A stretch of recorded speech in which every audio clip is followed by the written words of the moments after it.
मैं इस वीडियो को शुरू करने से पहले आप सबसे एक क्वेश्चन पूछना चाहती हूँ। क्या आपको अपनी जॉब का फर्स्ट डे याद है? आप फुल एंथुसियाज्म के साथ जाते हैं, लेकिन तब आपको समझ आता है कितना सीखना है और कितना कम टाइम है। मुझे भी अपना पहला दिन याद है। मैं इतनी एक्साइटेड थी कि मैंने बिना बिजनेस कॉन्टेक्स्ट समझे डेटा एनालिसिस शुरू कर दिया। स्पॉइलर अलर्ट, ये गलत गया एंड मेरा एनालिसिस भी गलत हो गया। आज मैं कुछ कॉमन पिटफॉल्स शेयर करना चाहती हूँ जो नए बिजनेस एनालिस्ट फेस करते हैं और कैसे आप इन्हें अवॉइड कर सकते हैं। तो चलिए शुरू करते हैं। पहली मिस्टेक है बिजनेस कॉन्टेक्स्ट को ना समझना। एनालिस्ट हमेशा नंबर्स में घुस जाते हैं और ये भूल जाते हैं कि ये रियल वर्ल्ड सिचुएशन से जुड़े हुए हैं। एक एग्जाम्पल लेते हैं। आपको एक नए प्रोडक्ट लॉन्च के लिए सेल्स डेटा एनालाइज करना है। अगर आप बिना मार्केट लैंडस्केप या कस्टमर नीड्स समझे सिर्फ डेटा में घुस जाते हैं तो आप इंपॉर्टेंट इनसाइट्स मिस कर सकते हैं। इसके लिए टिप्स हैं कि स्टेक होल्डर्स के साथ टाइम स्पेंड कीजिए, क्वेश्चंस पूछिए और इंडस्ट्री ट्रेंड्स पढ़िए। ये कॉन्टेक्स्ट आपको सही क्वेश्चंस पूछने में मदद करेगा और इम्पैक्टफुल एनालिसिस करने में भी हेल्प करेगा। अगली मिस्टेक है स्टेक होल्डर इनपुट को इग्नोर करना। बहुत आसान है ये सोचना कि आपके पास सभी आंसर्स हैं, स्पेशली जब आपके पास डेटा है। लेकिन याद रखिए, आपके स्टेक होल्डर्स के पास वैल्यूएबल इनसाइट्स हैं जो आपके एनालिसिस में हेल्प कर सकते हैं। मुझे याद है मैंने एक रिपोर्ट पर काम किया था जहां मैंने सेल्स टीम को बिना इन्वॉल्व किए एक रिपोर्ट बनाई। जब मैंने अपने फाइंडिंग्स प्रेजेंट किए तो उन्होंने कुछ क्रिटिकल फैक्टर्स पॉइंट आउट किए जो मैंने नहीं देखे थे और रिपोर्ट की क्रेडिबिलिटी खत्म हो गई। इसके लिए यही टिप है कि आप रेगुलर चेक इन्स कीजिए, शेड्यूल, वो भी स्टेक होल्डर्स के साथ। उन्हें अपने एनालिसिस में इन्वॉल्व कीजिए एंड उनका पर्सपेक्टिव समझने की कोशिश कीजिए, क्योंकि ये हमारे इनसाइट्स को रेलेवेंट बना सकते हैं। तीसरी मिस्टेक है एनालिसिस को ओवर कॉम्प्लिकेट करना।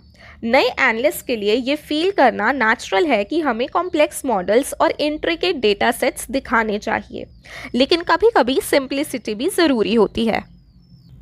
मुझे याद है मैंने कॉम्प्लेक्स डैशबोर्ड बनाया था जिसमें बहुत सारी मैट्रिक्स थी, सोच के कि ये सबको इम्प्रेस करेगा। लेकिन मेरे मैनेजर ने मुझे सिंप्लीफाई करने को बोला।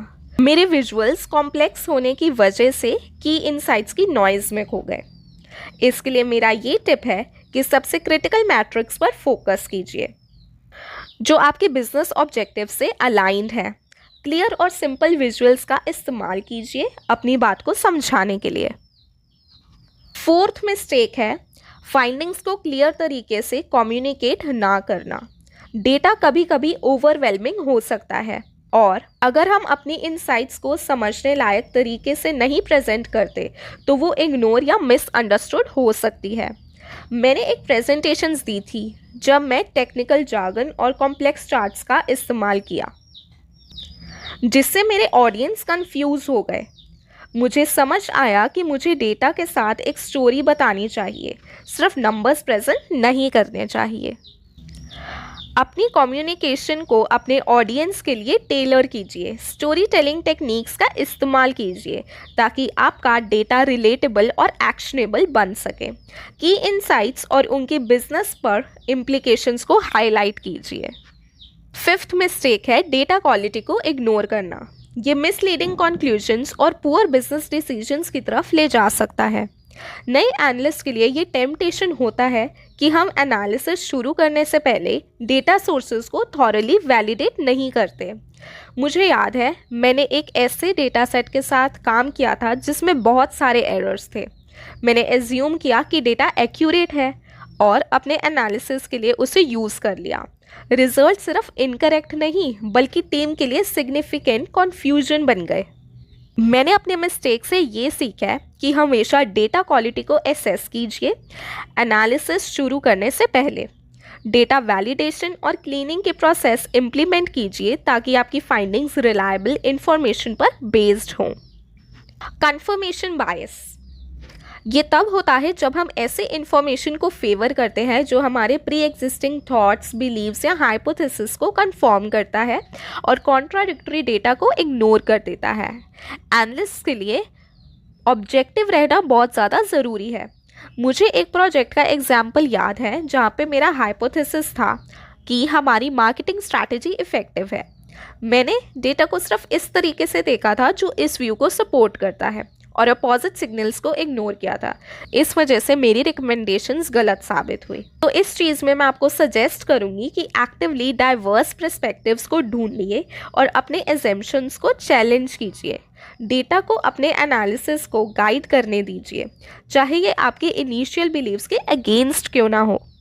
बिजनेस लैंडस्केप्स हमेशा चेंज होते रहते हैं और नए टूल्स और टेक्निक्स हमेशा आते जाते रहते हैं।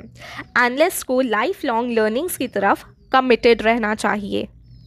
काफ़ी एनालिस्ट 1-2 साल के रोल के बाद सोचते हैं कि मैं काफ़ी कुछ जान गया हूँ या जान गई हूँ इस फील्ड के बारे में, लेकिन इंडस्ट्री ट्रेंड्स और टेक्नोलॉजी बदलती रहती है, तो उसके अकॉर्डिंग अपडेटेड रहना बहुत ज़रूरी है। प्लस प्रोफेशनल डेवलपमेंट के लिए टाइम डेडिकेट कीजिए, ऑनलाइन कोर्सेज लीजिए, वर्कशॉप्स अटेंड कीजिए और पीयर्स के साथ नेटवर्किंग कीजिए। अपडेटेड रहने से आप कॉम्पिटिटिव और इफ़ेक्टिव बने रहेंगे।